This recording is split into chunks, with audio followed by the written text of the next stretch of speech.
WhatsApp everyone, welcome back to the channel. तो हम लोगों ने मनी बैंकिंग आज कवर करा। अभी बारी आ गई है इसके PYQs करने की, तो इसके प्रीवियस ईयर क्वेश्चंस करते हैं। आपके फिजिकल के 2 चैप्टर्स और रह रहे हैं आपके सिलेबस के, वो हम आज ही कवर करने की कोशिश करेंगे। तो चलिए जल्दी से मनी बैंकिंग शुरू करते हैं और इसके प्रीवियस ईयर क्वेश्चंस को चेक करते हैं, आखिर एग्जाम में आया क्या क्या हुआ है। चलिए लेट्स बिगिन।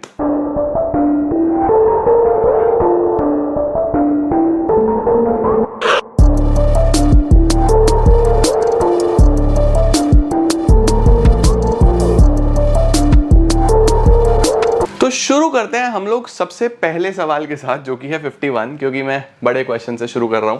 तो क्वेश्चन नंबर 1 जो हमारे पास आया हुआ है वो आया हुआ है, state any 2 components of M1 measure of money supply. देखो M1 से ही क्वेश्चन बनता है, तो याद रखना है M1 मैंने आपको याद कराया था CC, DD, OD याद कराया था ना। तो आपको कोई भी 2 इसके लिखने हैं। उसके बाद elaborate any 2 instruments of credit control. भैया सावधान इंडिया बता के चला था मैं आपको। क्रेडिट कंट्रोल में क्वांटिटेटिव क्वालिटेटिव सारे बताए हैं। जब भी वो एनी 2 एनी 3 बोले तो याद रखना क्वांटिटेटिव में से लिख के आना। Bank rate, repo rate, reverse repo rate, open market operations, इस तरीके की चीजें लिख के आना। इस पे नंबर ज्यादा अच्छे मिलते हैं। ठीक है, तो क्या बनता है सबसे पहले 2 components of M1, currency and coins, demand deposits. 2 instruments, repo rate और ओपन मार्केट ऑपरेशंस। अब देखो कैसे लिखोगे। It is the rate of interest at which central bank lends to commercial bank for short term. Repo rate में short term की बहुत अहमियत है, बैंक रेट में लॉन्ग टर्म आ जाएगा। ठीक है, इनको बढ़ाना है। ओपन मार्केट ऑपरेशन में बाइंग सेलिंग होता है और सेंट्रल बैंक क्या करेगा, सेल करेगा। परफेक्ट है, स्क्रीनशॉट लो बहुत शानदार तरीके से। ऑल दो स्क्रीनशॉट अगर नहीं भी लोगे तो डिस्क्रिप्शन में एज ऑलवेज मैं लिंक दे रहा हूं, जिस पे जाके आप सारे क्वेश्चंस चेक कर सकते हो। एक कॉपी लेके बैठो, आंसर लिखो और फिर आंसर मैच करो। ओके चलो 51 डन। 50 क्या आया है और क्वेश्चन एग्जाम में बड़ा ही क्वेश्चन आया हुआ है। State the main functions of central bank. Main functions of central bank 4 number में मैक्सिमम इस चैप्टर से क्वेश्चन बनेगा। तो आप 4 कोई भी अच्छे से फंक्शंस याद कर सकते हो। Currency authority, bankers bank, banker to the government, create a custodian of foreign exchange reserve and controller of money supply and credit. Perfect. उसके बाद explain the bank of issue. Low sir bank of issue किसको बोलते हैं? Bank of issue बोलते हैं बेटा currency authority को। Bank of issue किसको बोलते हैं? Currency authority. इसी का दूसरा नाम है करेंसी अथॉरिटी। अरे यार हट जा, क्या हो गया? तो अगर आपके पास एग्जाम में आ जाए बैंक ऑफ इशू, तो बैंक ऑफ इशू देख के कंफ्यूज मत होना। बैंक ऑफ इशू में आपको करेंसी अथॉरिटी ही लिखना है। ठीक है, यानी कि कौन नोट इशू करता है। या फिर explain the function of central bank as authority of currency issue. Authority of currency issue में भी करेंसी अथॉरिटी को एक्सप्लेन करना है पूरा अच्छे से। 3 नंबर में पूछा जाता है। देखो इस तरीके से लिख दोगे। ठीक है, in all the countries central bank has been entrusted with responsibility of issuing currency. Central bank enjoys the sole monopoly for printing currency notes and coins. The central bank is legally bound to back currency with assets of equal value. ये भी आप लिख सकते हो। back का क्या मतलब है कि जितने की भी करेंसी प्रिंट करी जाती है उतने के ही गोल्ड रिजर्व्स होने चाहिए सेंट्रल बैंक के पास। गोल्ड हो, कोई लोकल करेंसी हो या फॉरेन करेंसी हो, हमारे देश में गोल्ड चलता है। The currency issued by central bank is unlimited legal tender in the country. It brings uniformity and elasticity. Okay sir 48 क्या है? Lender of last resort. Lender of last resort भी मैंने आपको समझाया था ना। जब कमर्शियल बैंक्स को कहीं और से पैसा नहीं मिल रहा होता, किसी भी सोर्स से पैसा नहीं मिल रहा होता, तो वो किसकी तरफ जाते हैं? सेंट्रल बैंक की तरफ जाते हैं कि आप ही हो प्रभु जो हमारी मदद कर सकते हो। तो वो आप लेंडर ऑफ लास्ट रिजॉर्ट में लिखते हो। During crisis if commercial banks fail to meet the obligations, the central bank play a crucial role. Central bank stands by commercial banks as a guarantor and advances necessary credit to the banks. Perfect. उसके बाद explain the role of central bank as banker to the government. Banker to the government आप समझते हो, पूरा explain कर देना कि सरकार के लिए एजेंट, बैंकर और सुपरवाइजर सारा काम कौन करता है? सेंट्रल बैंक करता है। सही है। As a banker to the government, the central bank makes transactions on behalf of the government. The government keeps its reserves in current account with the central bank. It accepts receipts and make payments. Perfect. इसके बाद explain bankers bank. Bankers bank पूरा function explain करना है, सभी बैंकों का bank. Okay explain the role of reverse repo rate in controlling money supply. Reverse repo rate भी मैंने आपको कल समझाया था कि जब भी रिवर्स रेपो रेट हो, इसको बढ़ा दोगे तो मनी सप्लाई कंट्रोल हो जाएगा। रिवर्स रेपो रेट होता क्या है कि आप हमारे पास अगर पैसा जमा करोगे, ये सेंट्रल बैंक बोल रहा है, हमारे पास जमा करोगे तो हम आपको कितना इंटरेस्ट देंगे, उसको उस रेट को रिवर्स रेपो रेट बोलते हैं। Explain how repo rate can be helpful in controlling credit creation. अब रेपो रेट के बारे में पूछ रहा है, रेपो रेट को भी बढ़ाना है, पूरा समझाया मैंने डिटेल में आपको, ठीक है। देख रहे हो क्वेश्चन ज्यादातर वही आने हैं, फंक्शन ही आना है यार इससे। Explain how open market operations आ गया, ओपन मार्केट ऑपरेशंस में सेल करना है, ऑलराइट। इसके बाद आ रहा है what is LRR stated components. तो एलआरआर एक मिनिमम रेशो है टोटल डिपॉजिट्स की, जो हर बैंक को रखनी ही पड़ती है, कुछ अपने पास और कुछ सेंट्रल बैंक के पास। जो अपने पास रखनी है उसको एसएलआर बोलते हैं, जो सेंट्रल बैंक के पास रखनी है उसको सीआरआर बोलते हैं, सीआरआर और SLR. Explain the concept of money supply. Money supply आ गया, money supply is the total volume of money held by public at a particular point of time. फिर उसके बाद लिखना पर्टिकुलर पॉइंट ऑफ टाइम है तो it is a stock concept. उसके बाद इसके सारे कंपोनेंट्स लिख देना M1 M2 M3 M4, लेकिन ब्रीफ आपको अच्छे से पता होना चाहिए, जो डिटेल पता होना चाहिए वो M1 है, ओके। इसके बाद distinguish between demand deposits and time deposits. This is a good question, बस आपको पता होना चाहिए, ऑल्दो डिपॉजिट से क्वेश्चन आने के चांसेस बहुत कम है, बट फिर भी मैं बता रहा हूँ। डिमांड डिपॉजिट जो कभी भी डिमांड करके आप विड्रॉ कर सकते हो, और टाइम डिपॉजिट जिसको हम फिक्स डिपॉजिट बोलते हैं, ये ऑन डिमांड विड्रॉ नहीं होता, ये बेसिकली एक फिक्स टाइम के लिए आपने डिपॉजिट कर दिया, ठीक है। डिमांड डिपॉजिट्स में अनलिमिटेड नंबर ऑफ ट्रांजेक्शन हो जाती हैं या मल्टीपल ट्रांजेक्शन हो जाती हैं। टाइम डिपॉजिट में 2 ही ट्रांजेक्शन होती हैं, एक जमा करते हुए एक ब्रेक डाउन करते हुए, ठीक है। इसके बाद बेटा जी explain using a numerical example how an increase in reserve deposit ratio affect the credit creation power of the banking system. आपको बोल रहा है कि एक एग्जाम्पल लो, इस क्वेश्चन को इंपॉर्टेंट मार्क करना। दिस इज सावधान इंडिया सवाल, बड़ा ही शानदार सवाल है और ऐसा क्वेश्चन मुझे लगता आएगा इस बार। दिस इज सावधान इंडिया सवाल। आपको बोल रहा है आप खुद ही एक एग्जाम्पल लो और हमें समझाओ कि अगर हम रिजर्व डिपॉजिट यानी एलआरआर बढ़ा देते हैं तो एलआरआर बढ़ाने से क्या इफेक्ट आता है क्रेडिट क्रिएशन पावर पे, ठीक है। तो हम लोग क्या बोलते हैं कि LRR is the minimum reserves that a commercial bank must maintain as per the instructions of central bank. Credit creations inversely relate to legal reserve requirement, यानी कि अगर एलआरआर ज़्यादा होगा तो क्रिएशन कम होगा, यानी मल्टीप्लायर की वैल्यू कम आएगी। एलआरआर जितना कम होगा उतना क्रिएशन ज़्यादा होगा। इसका मतलब इनवर्सली रिलेटेड है, क्योंकि आप फॉर्मूला भी जानते हो, मल्टीप्लायर का फॉर्मूला क्या है, 1/LRR। हो गया ना इनवर्स रिलेशनशिप, तो ये यहाँ पे आ जाता है। एग्जाम्पल लिया कि अगर हम 0.2 लेते हैं और इनिशियल डिपॉजिट 1000 लेते हैं तो ये बेसिकली 5000 बन जाएगा, फॉर्मूला लगा के 5000 का बन जाएगा टोटल क्रेडिट क्रिएशन। जबकि अगर हम 0.5 लेते हैं तो फिर 2000 ही बनेगा। तो देख रहे हो, तो इस तरीके से हम एक्सप्लेन कर देंगे कि यहाँ पे इनवर्स रिलेशनशिप आ जाता है और जितना कम एलआरआर होगा उतना ज्यादा क्रेडिट क्रिएशन होगा, ठीक है। उसके बाद क्रेडिट, डिफाइन क्रेडिट मल्टीप्लायर, वही मनी मल्टीप्लायर आपको डिफाइन करना है। What role does it play in determine the credit creation power of the banking system? Use a numerical illustration to explain. इसमें आप अपने आप ही एक hypothetical example लेके इसको explain कर सकते हो और पूरा multiplier का process समझा देना, right? उसके बाद क्या क्वेश्चन आया, explain the working of money multiplier with the help of a numerical example. Simple, ये भी वही है जो मैंने नोट्स में आपको समझाया, एज इट इज आप लिख सकते हो।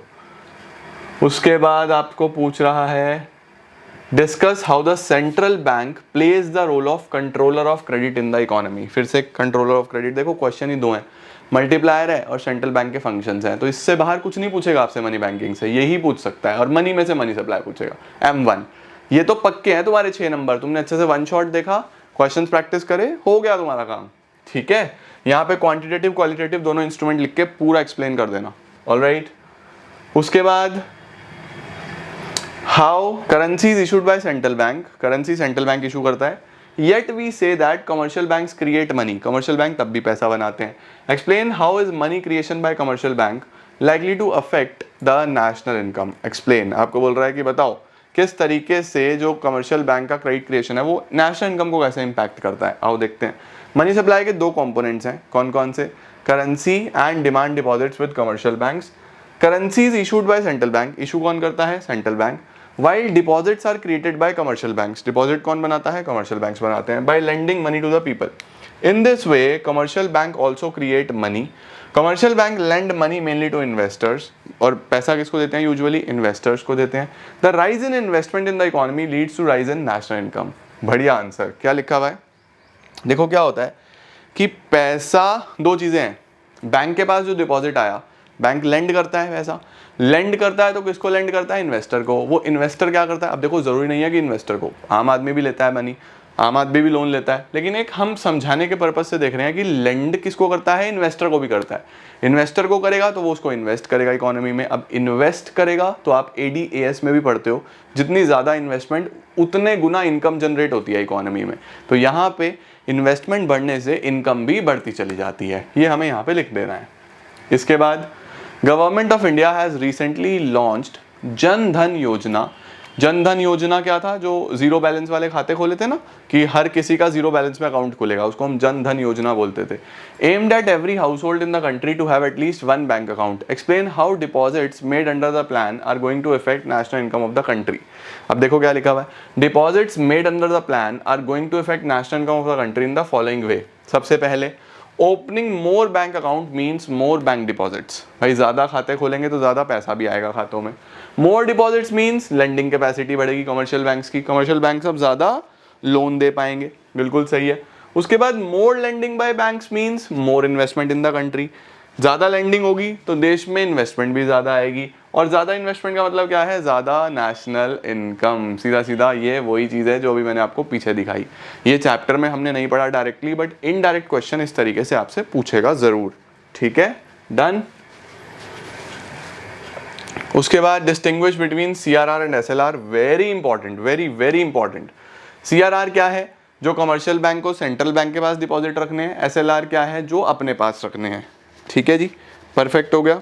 तो CRR SLR में डिफरेंस आप अच्छे से समझ के चलना। सही है, चलो फिर से मल्टीप्लायर पे question. Illustrate with the help of a numerical example the process of credit creation. कुछ बचा ही नहीं है यार, PYQs में सब यही आया हुआ है। आओ, explain how central bank stabilise money supply through bank rate. Bank rate को एक्सप्लेन करो, या functions of central bank as banker, agent, adviser. 4 number का सवाल। ठीक है, लो जी। Loans offered by commercial bank dash the money supply in the economy. जब बैंक लोन ऑफर करता है तो उससे मनी सप्लाई पे क्या इंपैक्ट आता है? भाई बढ़ता है, जितना ज़्यादा लोन होगा उतना पैसा घूमेगा, उतना ज़्यादा मल्टीप्लाई होगा, तो मनी सप्लाई बढ़ता है। उसके बाद the main aim of monetary policy is, monetary policy का मेन एम क्या है? To bring price stability in the economy, employment generation, increase trade surplus, to generate greater tax revenue. देखो मॉनेटरी पॉलिसी बेसिकली क्या है? Monetary policy वही है कि RBI किस तरीके से मनी सप्लाई को इन्फ्लुएंस करता है, उसको हम मॉनेटरी पॉलिसी बोलते हैं। तो पर्पस क्या है भाई? मनी सप्लाई ज़्यादा होगा तो इन्फ्लेशन होगा, इन्फ्लेशन कंट्रोल करना, यानी जो पर्पस है वो प्राइस स्टेबिलिटी लेके आना है। तो इसका आंसर बनेगा A part, to bring price stability. 2 components of money supply यार, कौन कौन से मनी सप्लाई के कंपोनेंट्स हैं? आप लोग यहाँ पे सीधे लिखेंगे CC and DD, currency and coins, demand deposits. उसको एक्सप्लेन कर देना। उसके बाद हमारे पास आ जाएगा number of times the commercial banks are able to create total deposit with the help of reserves and initial deposit is known as, क्या बोलते हैं इसको? Investment multiplier? नहीं, इन्वेस्टमेंट मल्टीप्लायर तो ADAS में आएगा। ठीक है, मनी मल्टीप्लायर, यस, इसको हम मनी मल्टीप्लायर। ऑप्शन देखो अगला, डिमोनेटाइजेशन, आधे इसको भी लगा के आ रहे होंगे, और रीमोनेटाइजेशन, शाबाश। चलो अब नेक्स्ट देखते हैं। रीजन असर्शन में क्या बोल रहा है? Notes and coins are only source of money supply in the economy. क्या सिर्फ नोट्स और कॉइन्स ही सिर्फ अकेला सोर्स है? गलत है यार, डिमांड डिपॉजिट्स भी तो हैं, अलग अलग डिपॉजिट्स भी तो होते हैं मनी सप्लाई में, तो ये तो गलत हो गया। रीजन बस अब ये पढ़ना रह गया है। Demand deposit with commercial bank is also a component of money supply, ये सही है। डिमांड डिपॉजिट भी एक कॉम्पोनेंट है करेंसी एंड कॉइन्स के साथ, तो ये गलत है, ये सही है। असर्शन इज गलत, रॉन्ग, रीजन इज सही, करेक्ट। ऑप्शन देख लेना अपने आप। चलो, calculate the value of money multiplier is LRR is 20%। LRR 20% है तो 1/LRR करो यार, सीधा सीधा 5 गुना आ जाएगा। State the formula of money multiplier 1/LRR। What is reverse repo rate? आप जानते हो। What is SLR? आप जानते हो। State the two components of M1, दोबारा आ गया M1 के कॉम्पोनेंट्स, लिख सकते हो आप सीधा सीधा. व्हाट इज CRR, लिख दोगे आप. What will be the effect of rise in bank rate on money supply, bank rate बढ़ेगा तो मनी सप्लाई कम हो जाएगा. डिफाइन मनी सप्लाई कर दोगे. डिमांड डिपॉजिट्स जो पेबल बाय बैंक है ऑन डिमांड, ठीक है. मनी क्या होता है, मनी की डेफिनेशन लिख दोगे. बैंक रेट आप जानते हो. टाइम डिपॉजिट्स कौन से होते हैं, फिक्स डिपॉजिट, जिसमें अमाउंट डिपॉजिट करा जाता है for a fix period of time. State the role of commercial banks, state the role played by central bank as lender of last resort, ये इंपॉर्टेंट है. लेंडर ऑफ लास्ट रिजॉर्ट पता होना चाहिए. मजा आ रहा है ना, पूरा चैप्टर पढ़ा है, आसानी से हो रहे हैं सारे question. What is central bank, आप जानते हो. इसके बाद क्या है, repo rate relates to, repo rate क्या है, short term borrowing, long term borrowing, disinvestment, dis saving. Short term borrowing, सीधा सीधा. रेपो है तो शॉर्ट टर्म, बैंक रेट है तो लॉन्ग टर्म. LRR 20% तो मल्टीप्लायर कितना होगा, मैं नहीं बता रहा, तुम बताओ. Credit creation by commercial bank is determined by, credit creation किस पे बेस्ड होता है, CRR पे, SLR पे, इनिशियल डिपॉजिट पे या सब पे. भाई सभी पे डिपेंड होता है. Initial deposits and LRR, LRR में दोनों आ जाते हैं, CRR और SLR, तो ऑल ऑफ द अबव. इसके बाद in order to encourage investment, investment चाहिए तो सेंट्रल बैंक क्या करेगा, CRR कम कर देगा, इंक्रीज कर देगा CRR, सेल करेगा सिक्योरिटीज, इंक्रीज करेगा. तो देखो इंक्रीज इंक्रीज सेल रिड्यूस, क्या लगता है हमें इन्वेस्टमेंट बढ़ाना है. इन्वेस्टमेंट बढ़ाना है इसका मतलब इकोनॉमी में पैसा आना चाहिए. पैसा आना चाहिए तो क्या करा जाएगा, CRR को कम करा जाएगा, डिक्रीज करा जाएगा. डिक्रीज करेंगे तो ईजी हो जाएंगे ना लोन्स, पैसा ज्यादा आएगा, है ना. तो आंसर बनेगा A, reduce CRR. Which of the following agency is responsible for, 1 रुपए का नोट कौन इशू करेगा, RBI. नो, सारे note except 1 rupee coin. Ministry of commerce, गलत. मिनिस्ट्री ऑफ फाइनेंस, यस ये सही है. सभी सिक्के और 1 रुपए का note ministry of finance issue करते हैं. उसके बाद क्या आ रहा है हमारे पास, मॉनेटरी पॉलिसी, ये ऊपर आ चुका है, same question. Which of the following is not the function, कौन सा फंक्शन नहीं है. Banking facilities to the government, ये तो है. Banking facilities to the public, ये नहीं है. सीधा सीधा पता चल गया पहले ही, जनता के साथ थोड़ी डील करता है central bank.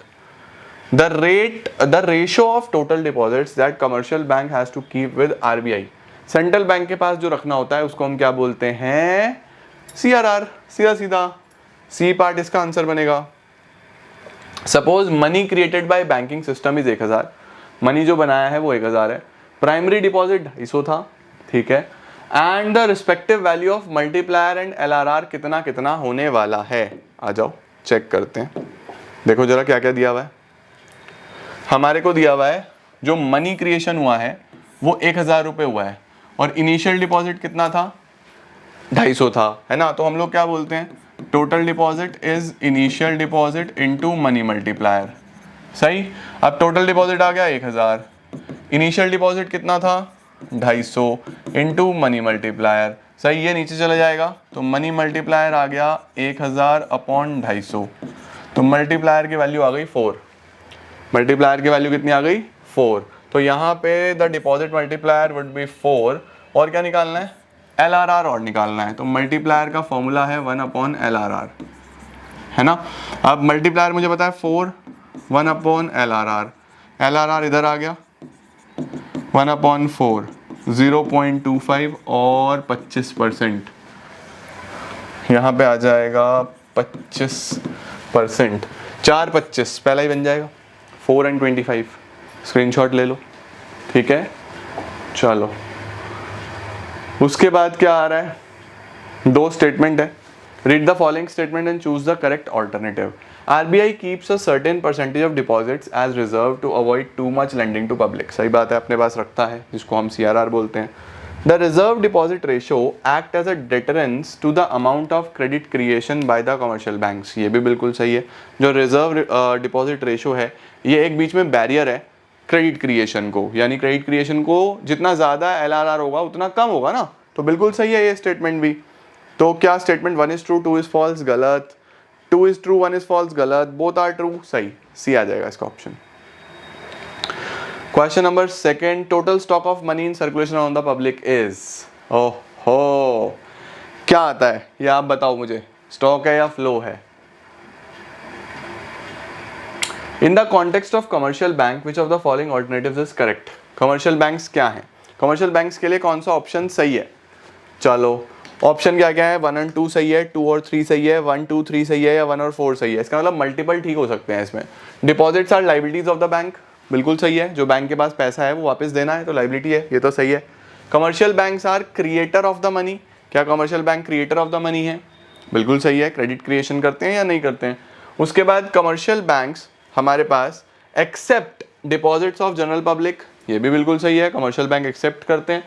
Accept deposits of the world bank for agriculture and rural development, नहीं, ये आरबीआई करेगा, कमर्शियल बैंक्स नहीं करते, गलत हो गया। तो 1 2 3 सही है भाई, 1 और 2 नहीं, 2 और 3 नहीं, 1 2 3 सी इसका आंसर बनेगा।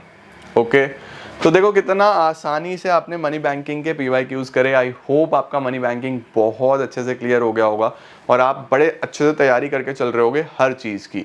अगली वीडियोस में मिलते हैं, कल तो मैक्रो आपकी कंप्लीट हो जाएगी अगर आप शेड्यूल के हिसाब से कर रहे हो। चलो फिर ऑल द वेरी बेस्ट, तैयारी चालू रखो, इको भी अच्छे से करते चलो और मैक्रो को कर दो complete. Thank you so much.